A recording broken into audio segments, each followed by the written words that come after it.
And look at this figure again. There are three main branches. There's one flow through the deep channel between Greenland and Iceland. There is one flow over the ridge between Iceland and Faroes. And then there's a flow through a channel just a few kilometers west of here. It's actually the deepest channel that crosses this ridge. And the deepest part of that channel are filled with this very cold water on its way out into the Atlantic. I have perhaps a better illustration of the topography here. Here we see the Faroes, and then the bottom here, Faroe Bank, Shetland we have over there. You see there's a channel going in between the Faroes and Shetland, and it turns northwestwards here and goes through the Faroe Bank channel. And through this channel, we have this flow of cold water. It's about 2 million cubic meters per second, which is twice as much as all the rivers in the world. And through this very narrow, say 10-kilometer wide channel at large depths. Now, we've been monitoring that for about a decade now. We put current meters down close to the bottom. Here you see one of the current meters which we have called back to the surface, and we're about to recover it to read all the data in it and put new batteries in and then throw it out again. And from these measurements, we know now how this flow has changed from November 95 up until today, or at least a year ago or so. This figure shows monthly averaged flow. The y-axis has millions of cubic meters per second. You can see it's approximately 2, as I said. You see seasonal variations here, even perhaps differences between years, but there is no trend in this. There is no indication that this flow is either speeding up or weakening. So I think we can say quite definitely that at least this part of the MOC did not weaken in this decade. And we have combined these measurements on this overflow branch with a computer model run at the Danish Meteorological Office, and concluded that when we take all the overflow, it did not weaken in the last half of the previous century. So you can say that this part of the MOC did not weaken. Does that mean that the MOC has not started to weaken?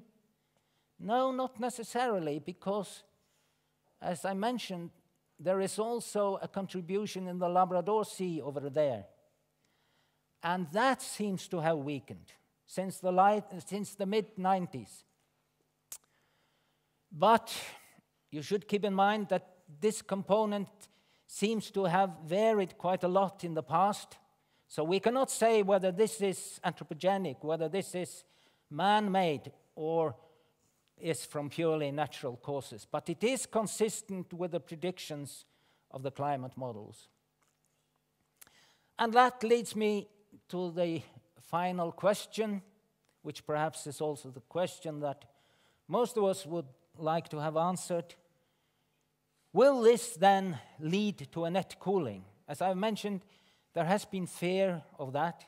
In our area, we get a lot of heat by this flow of Atlantic water that comes to us. If that is reduced, we lose some of that heat.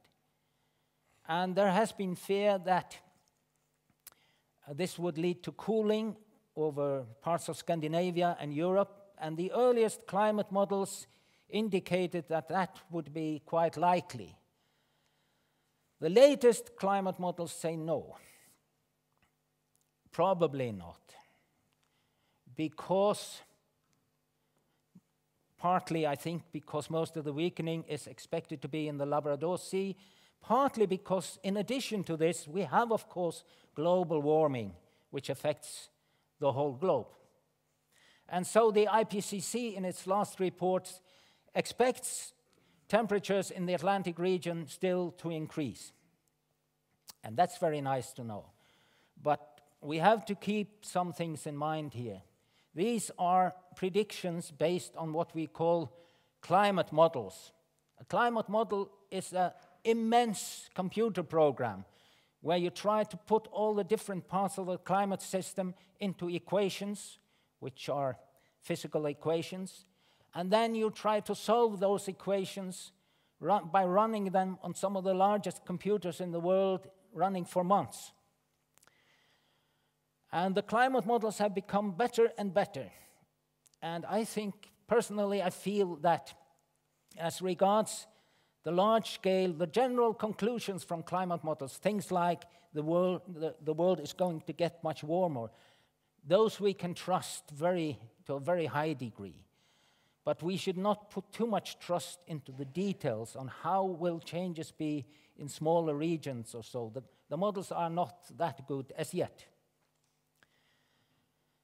So there is some doubt about this. And then we should remember one thing, we who live here more, that we live in a very privileged area, but it's also sensitive. This figure shows the sea surface temperature on Good Friday 5 years ago. You may remember the incredibly good weather that was that day, with almost no clouds between Iceland and Scotland. So a satellite took this photograph in infrared light, which gives you the surface temperature. Red is warm, blue and violet are cold. You see the temperature scale here. You see the warm water passing south of us, and you see the warm water passing north of us. So we are surrounded by this warm water, and the cold water from the north is kept away, but it is not very far away. So if with climate change, this branch should weaken, or part of it move to the south of the Faroes, as some models say, then we'd get this cold water onto our grounds. And I don't want to make any predictions about the consequences of that. Let me end by saying this is something which is a possibility. Today we do not know how likely it is. It is fortunately less likely today than it was 5 or 10 years ago, according to the climate models. But this is something that we have been working on for a long time to try and answer this question and the more global questions associated with the big circulation. And we have recently started a new project. It's called TOR, Thermaline Overturning at Risk, ? It runs for 3 to 4 years with 20 research institutes in Europe from 9 countries, coordinated from Hamburg and funded by about a little less than 10 million euros from the European Framework Program. We hope that by this project and by similar research that will be answered, we'll be able to answer these questions. Thank you.